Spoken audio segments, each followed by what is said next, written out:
Alright, so the next thing we're going to work on is getting this cylinder disassembled. Take the control valve out, take the unload valve out, pull the piston out, put a new ring and backer on it, and get everything cleaned up and reassembled. First thing we're going to do is remove the control valve spring. Let's lay it over on its side. We'll take this plate off at the rear, which is technically kind of towards the front if it was on the tractor.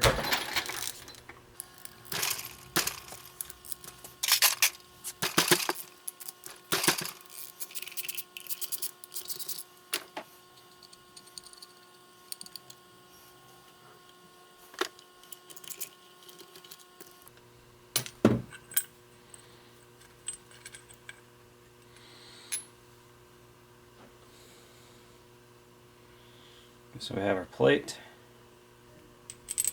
and there's our control valve spring. Inspect it, it's not broken.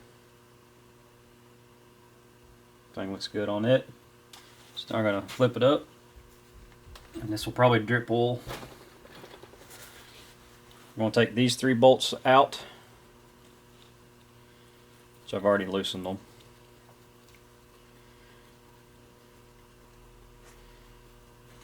Now, I'll tell you what, while I've already got it up here, my piston's coming out pretty easily.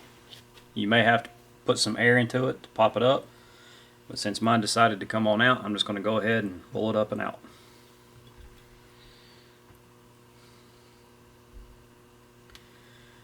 And we have the O-ring, and then a backup ring on the piston. If you can't get yours to slide out easily like that,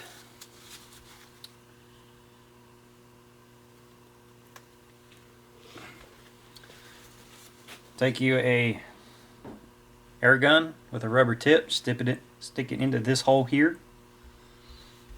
and just ease air pressure. Don't hammer it or anything, because it will shoot this piston out of here, and it can hurt you.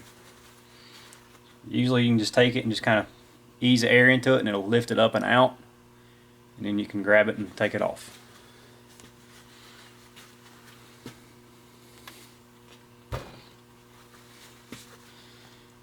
So let's go back to this step now. Go ahead and get this plate off.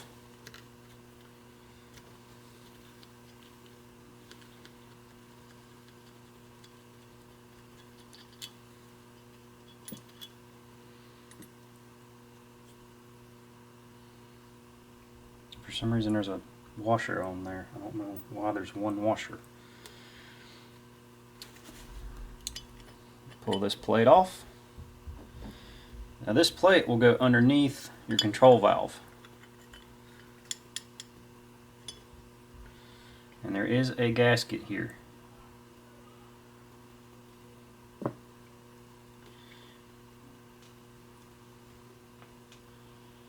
But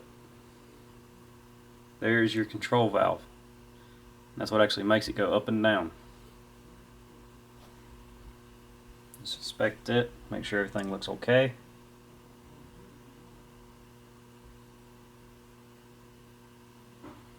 Everything on mine looks fine.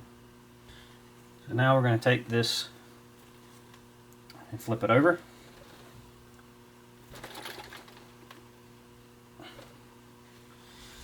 So right here on the top there's a threaded plug.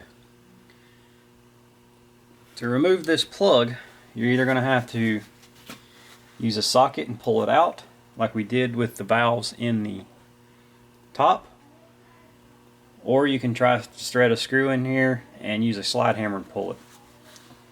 Either method should work. Alright, so what I did here, I have a 1 1/16 1/2" drive 12-point socket. I have a 3-inch wheel stud. It's 1/2-20 thread with a nut on it.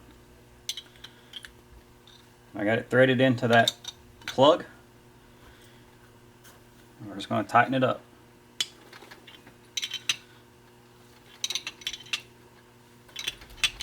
and it'll pull that plug out.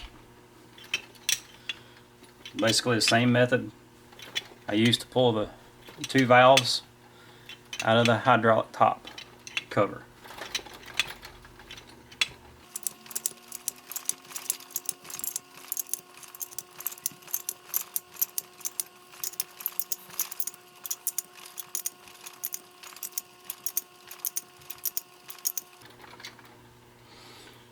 And now I'm starting to spin.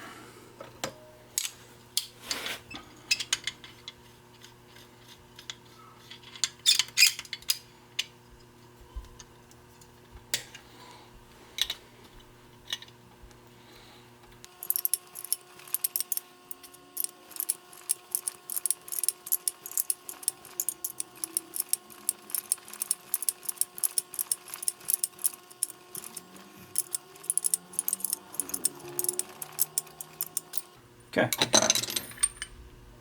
so there is our plug out of our unload valve bore.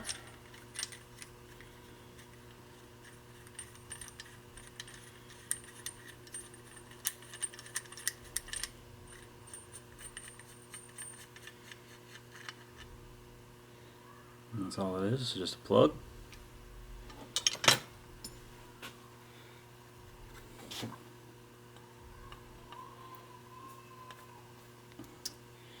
Then we'll get behind our cylinder, back here on this little boss.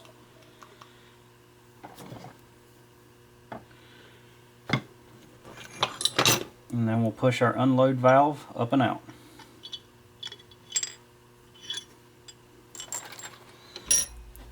So there's our unload valve. This O-ring on this valve, this is something you're going to want to get from the New Holland dealer. Generic O-rings seem to cause issues with these. I don't know what the deal is with them, but just go ahead and plan on getting this from your New Holland dealer. And I'll give you the part number for it so you can go ahead and get you one of them. Just make sure this bore in here is nice and smooth. There are tools to replace this if yours is messed up. Mine feels fine though, so I'm not going to worry with it. But that's pretty much the end of this. Not a whole lot to here. Pretty much at this time, this cylinder is ready just to be cleaned up. Then we'll check down in our bore here, make sure nothing in there's askew, funny looking, however you want to call it. I don't really see anything obvious. So everything just needs a good cleaning. And then I'll walk you through how you put it back together.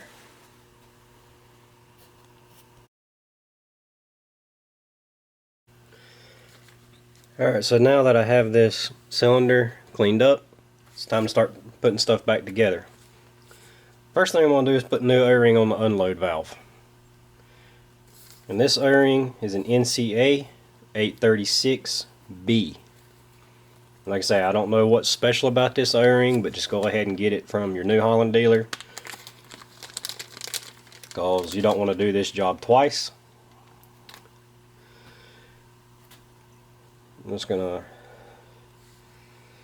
slide it on through the valve. We're going to lubricate it with a little bit of hydraulic oil. And I'm going to put a little bit down here into my bore as well, since I cleaned this thing up with some brake cleaner.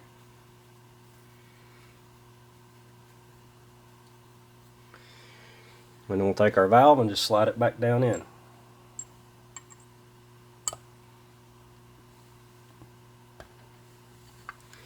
And make sure this thing moves nice and free. And then we're ready to put our plug back in. I'm just going to put a little bit of hydraulic oil on it to help it slide in. Then I'm just going to gently tap on it with a hammer to get it reseated back down in.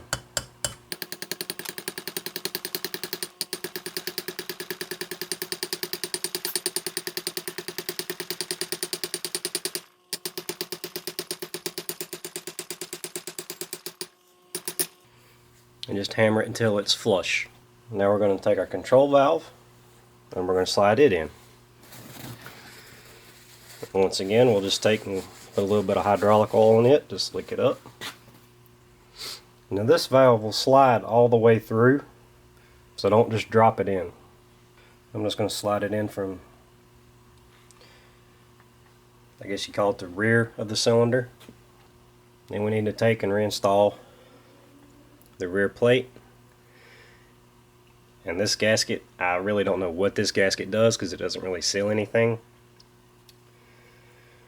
I actually just made mine because I think this gasket's pretty ridiculous from New Holland when I priced it years ago for my 861. I'm sure it hasn't got any cheaper. And when we put this on here,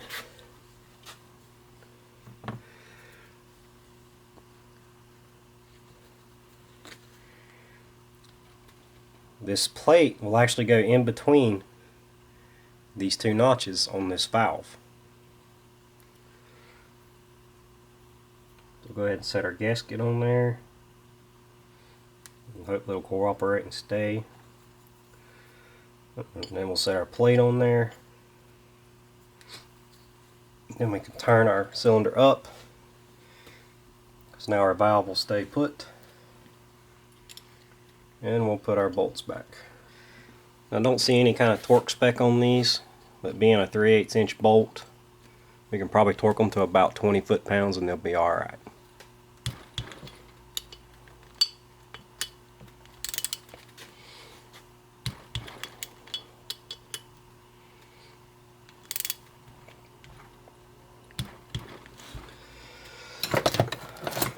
Okay, so now that that's tight, we'll flip this up. Our control valve moves nice and freely. So now we'll install our control valve spring.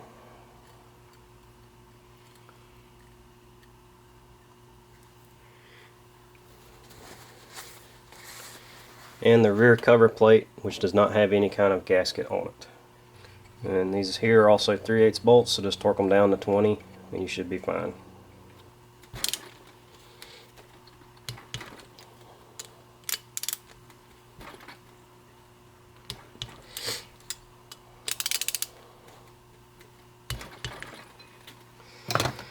Okay,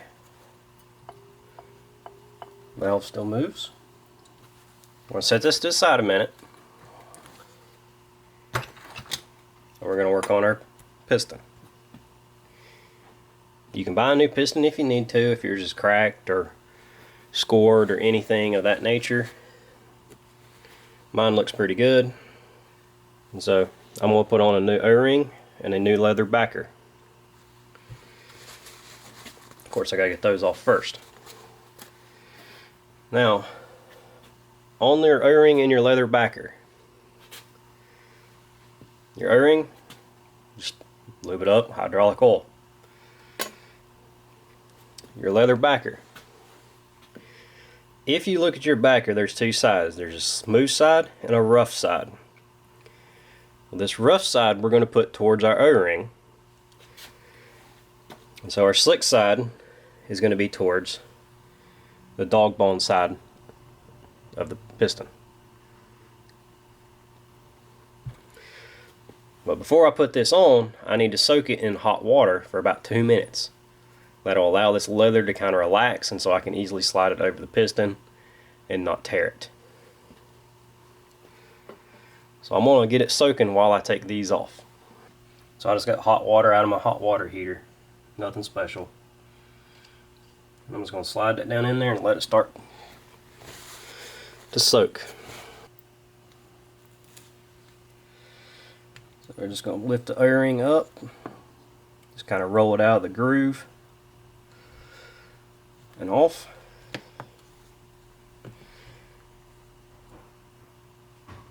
My leather is actually deteriorated.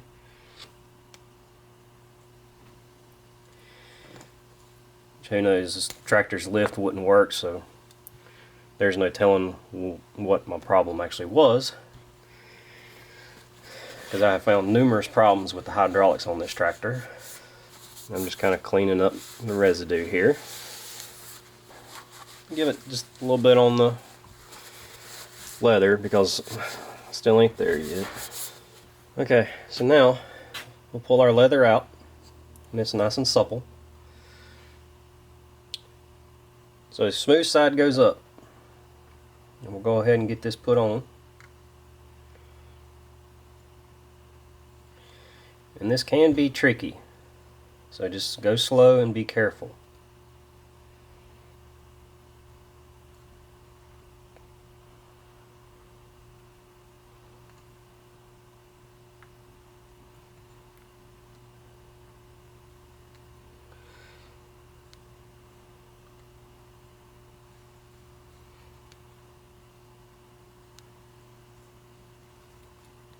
Okay.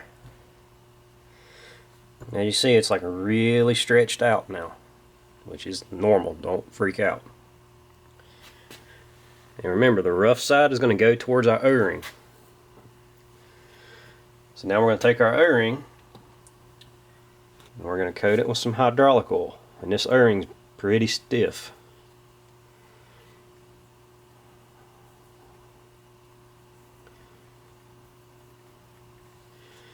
And then we'll slide our O-ring over.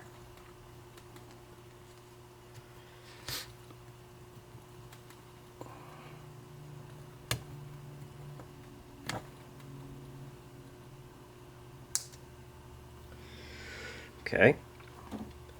So now let that leather kind of relax. And we'll give that a few minutes to kind of calm down and contract. Now once that does that, we can slide it into our cylinder. You may have to stick a ring compressor on this, and if you do, you need one that's fully circular. You know, a little different from what I used to put the motor together. That's a C-shaped. But it all depends on how much it wants to fight you going in. You may or may not need that tool. So I'm going to bring the cylinder back over here, and I'm going to go ahead and put some hydraulic oil down in the cylinder. I'm mainly going to focus on putting it onto the wall of the cylinder.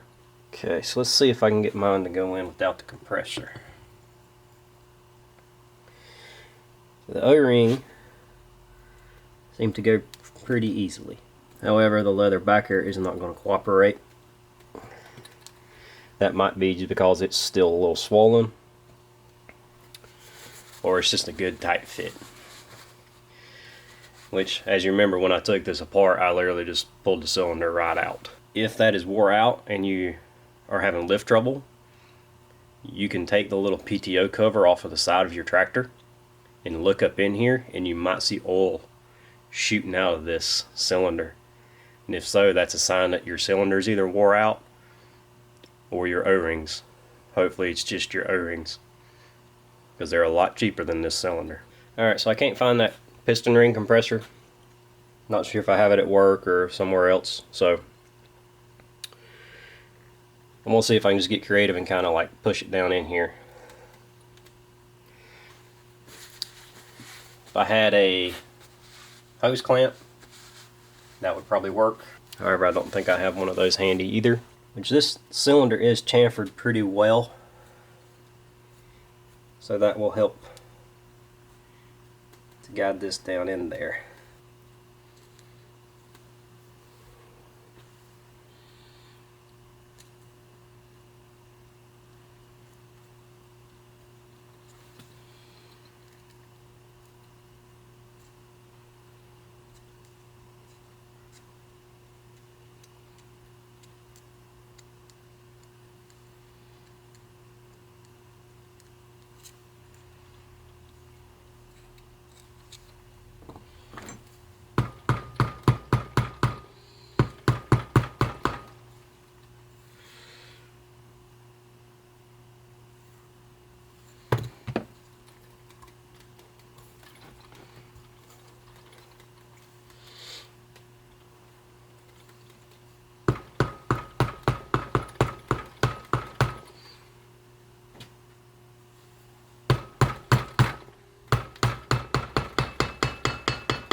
Okay, so there's my cylinder installed. And I just kind of worked that leather down into this chamfer and just kept lightly tapping it until it got started and it compressed enough to go down in. And as you can see, I can push it down in with my hand.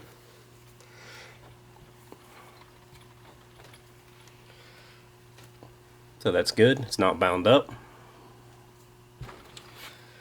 So there's our cylinder installed. And like I say, if for whatever reason you need to pull this back out, you're going to put air pressure into this hole right here. But be very easy with it. Especially if you have new O-rings, because it's going to build a lot of pressure and it'll shoot this cylinder, you know, halfway across your shop, halfway across your yard, whatever. So be careful if you have to do that. So now that this is installed or ready, let's get the lift cover and start getting it put back together. One other thing, there's 5 O-rings right here. Be sure you put new O-rings here whenever we install this onto the cylinder. And if you buy a lift cover kit, it should have all the O-rings you need.